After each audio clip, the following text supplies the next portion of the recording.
উত্তর দক্ষিণ করিডোরের কবি সুভাষ মেট্রো স্টেশন অনির্দিষ্টকালের জন্য বন্ধ থাকায় বাইপাসের পাশের হাসপাতালগুলিতে যাওয়া রোগী এবং তাদের আত্মীয়দের জন্য উল্লেখযোগ্য যাতায়াত ব্যাহত হচ্ছে। প্রতিদিন হাজার হাজার মানুষ ওপিডি পরামর্শের জন্য বাইপাসের পাশের হাসপাতালে যাতায়াত করে। ভর্তি রোগীদের অনেক আত্মীয় নিয়মিত যাতায়াত করেন, যাদের একটি বড় অংশ মেট্রোর ওপর নির্ভর করে।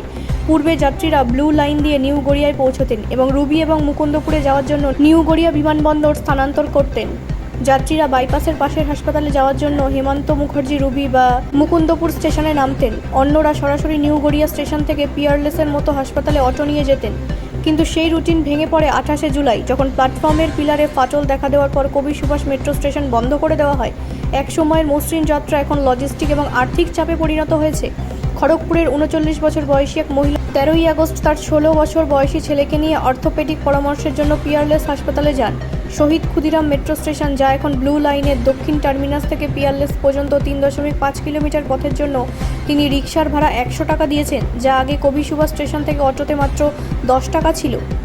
ব্যুরো রিপোর্ট, রাষ্ট্রীয় প্রসার বাংলা।